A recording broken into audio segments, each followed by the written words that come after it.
press to the cloud. Okay, so I can't change it. I used to be able to then simultaneously. So, Okay. what I wish to share with you, and this is something that I feel is so relevant to stepping into these community spaces, particularly when we choose to do them online.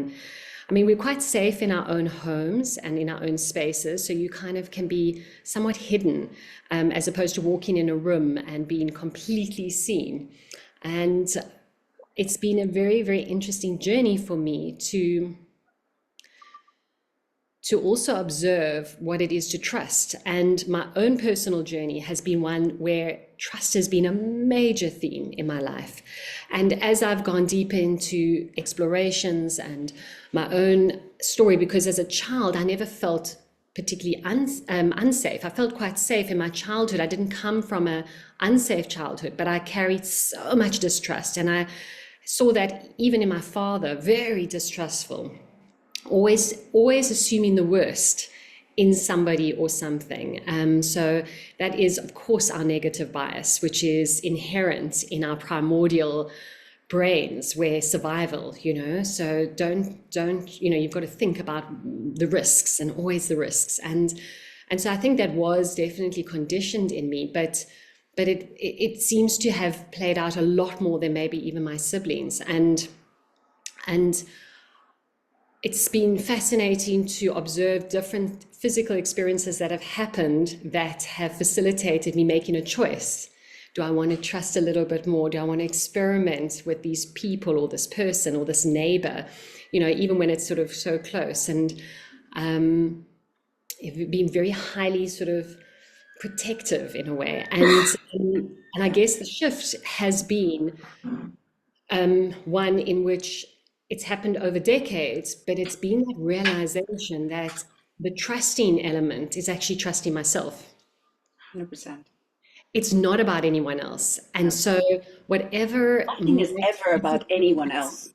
yeah, whatever sitting as a residue potentially from past lives or experiences or things where it's all gone. And so it's like, this is me in this here now body, this one kind of space-time experience. And I'm having to reclaim, but simultaneously also remember that that resides in me. And I've been in interesting experiences more recently where I have felt incredibly vulnerable. And when I've stood in my power, Your not axes. out of fear, but out of self sovereignty, like just really holding my own center, I have felt very safe. Yeah. And And I felt that I could trust. Nothing was going to be, there was no trust issue because it wasn't, I'm not vulnerable. I'm not, I can be me. And what you think of me is none of my business. What happens is not going to happen to me. I don't feel, I can make decisions, or I can turn left instead of, or I can walk past something. I don't have to feel like I have to run away from it. exactly. And it's a big thing for all of us. So I this feel that what you've just shared is the foundation of all spiritual work or transformation work or transition work. If we are not feeling safe in our nervous system, there cannot be an evolution. We are stuck in that pattern, and that's exactly what the 44th gene key speaks into. That's how I understand it. Is all of this work cannot land if our nervous system is fractured. And so all our creation or creative capacity, our capacity for so much love and so much connection and everything that humans are capable of is is fractured through the fear matrices. And and they're just being reiterated through propaganda and media, la la la. But essentially, that only works because, and this is what was so interesting with the Zach Bush retreat, because the ancestral biology because our bodies, our biology is based on the negative experiences of our ancestors. That's what got imprinted into our physiology, into our DNA. And that's why he did a process work where he said, we're going to cut the tree at the root bulb, and we're going to eliminate the whole stories and attachments that we are from our ancestors. We're not. We have sung ourselves into existence. It's a myth that we are the product of our ancestors, unless we believe so. And so we need to basically slay that, that dragon that keeps us in that primordial fear, in survival. And that is the human doing that is just wired into survival and just to be safe, to keep people at a distance. And it doesn't matter if it's physical distance or emotional distance. And so there comes a point when we have to decide how we want to live. Because trust, and this is another one of the messages that came years earlier, trust is love and love is trust. And so that is the foundation, and that is the ultimate, that is the foundational question that we should be with in every breath is, what do I choose? Do I choose love, which is trust, or do I choose fear? And so trust is the opposite of fear. Love is the opposite of fear. They're synonymous. And so, and people go, yeah, sure. And then because they're not even aware how deeply it is wired into our biology. And so I feel, and this is, thank you for this opportunity to voice this, but I really feel this is no coincidence that we're speaking right now, and that I've just had this great clarity that the next session I'm going to facilitate is to dive into that so people can dissolve that imprint.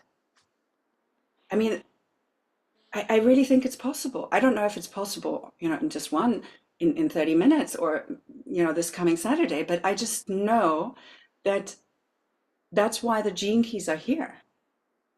It's like a reference volume, so you can go directly and zoom into each shadow frequency that is a genetic coding, and to basically help the genetic codings to open up, to then be transmuted into the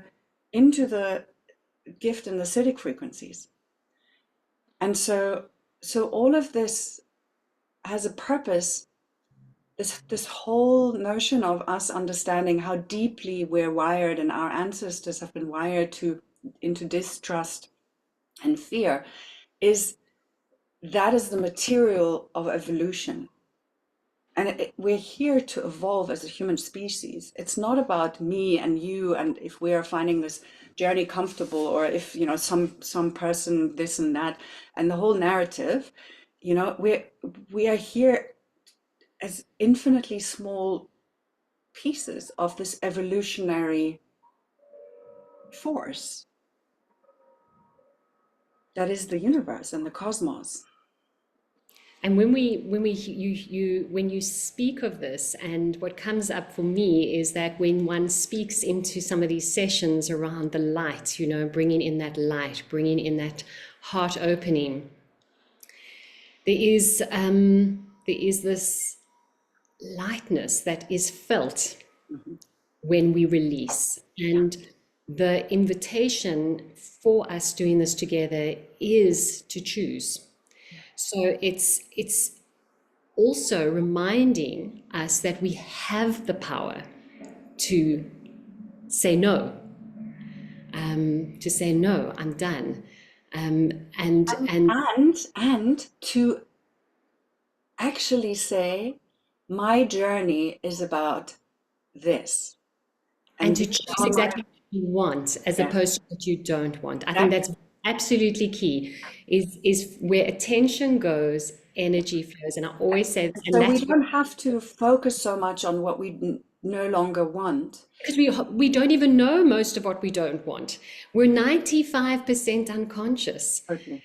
So if we are trying to unravel and unpack and deconstruct and analyze, we're not even a This fraction of is a where fraction. that's the simplicity of the spinning, the beauty of that simplicity.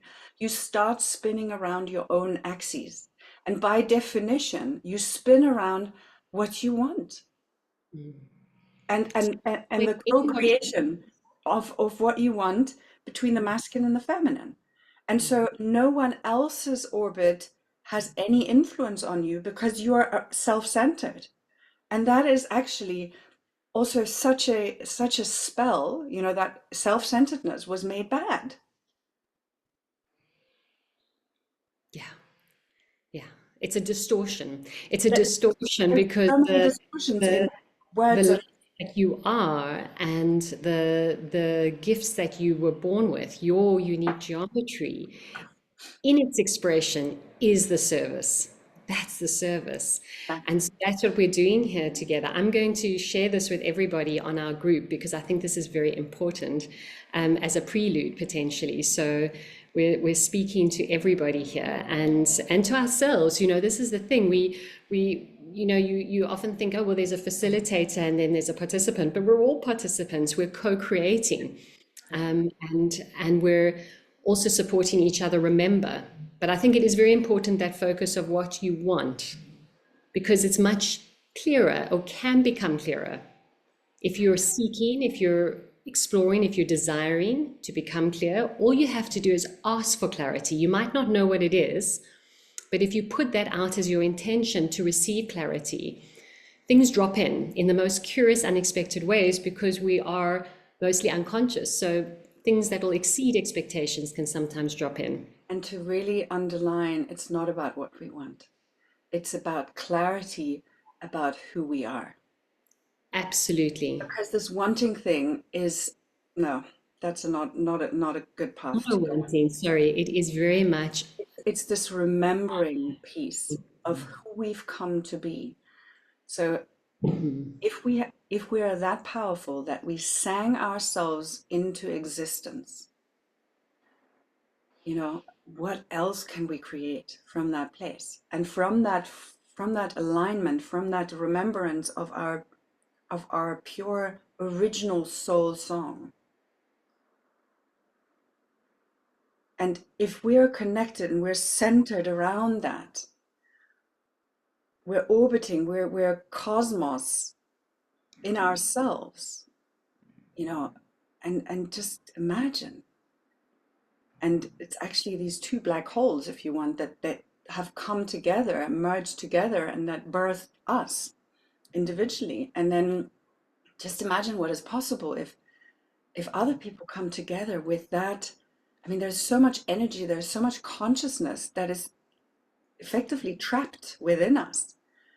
What starts happening when we start releasing that or expressing that from this aligned place? And this is where, you know, when I was spinning this morning, this is where it clicked in what neuroandrogyny means. We are androgynous, but it starts in it's not our mind, it's our consciousness that is androgynous. Our souls are androgynous. Every part of us is androgynous. Absolutely, because we carry the if for maybe a language that some people would appreciate and understand better is archetypal, the qualities Yeah, of the masculine, the yeah. qualities of the feminine are held within all of us. The archetype of the masculine and the feminine, the faculties of the masculine and the feminine, the qualities, and that is the principle of creation. So we don't need another person to create. We are here, we're perfect and whole, and we're infinitely powerful creator beings. And we are the mirror image of the divine. And I love Greg Braden, who said, he cited an American philosopher, and he said, divinity is the power within to transcend perceived limitations. And so I feel our work is around helping people see where they're self-limiting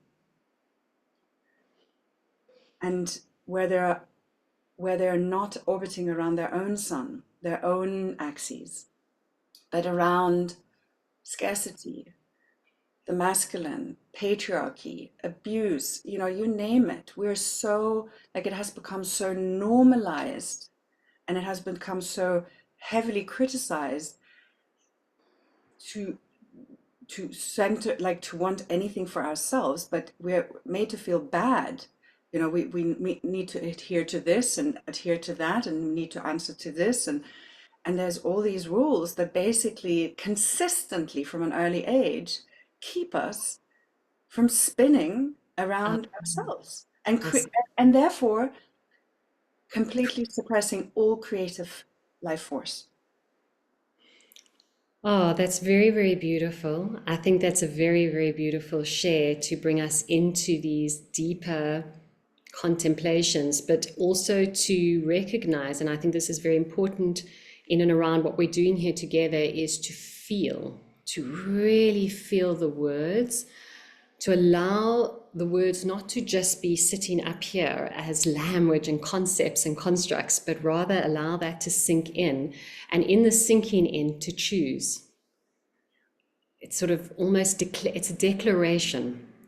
I feel for myself, it's been very much around declarations in the most beautiful way, in a way that holds my inner masculine and feminine equally in this divine kind of coherence and harmony, but it's clear declaration, to reclaim all of me, and that what that is I feel in some parts beyond our own imagination, because even there resides our own limitations. So it's all very, very exciting times we're in if we choose to open ourselves. Yeah, and I'd like to add it's beyond our, not only beyond our imagination, but beyond our personal will, because we're so used to, like, thinking that we are in control and that there's a doing part that we must do, and then the declaring, I think, is great, and I would like to also add to that the commitment, Mhm. and the commitment to just one thing and one thing only, and that is to remember your soul song.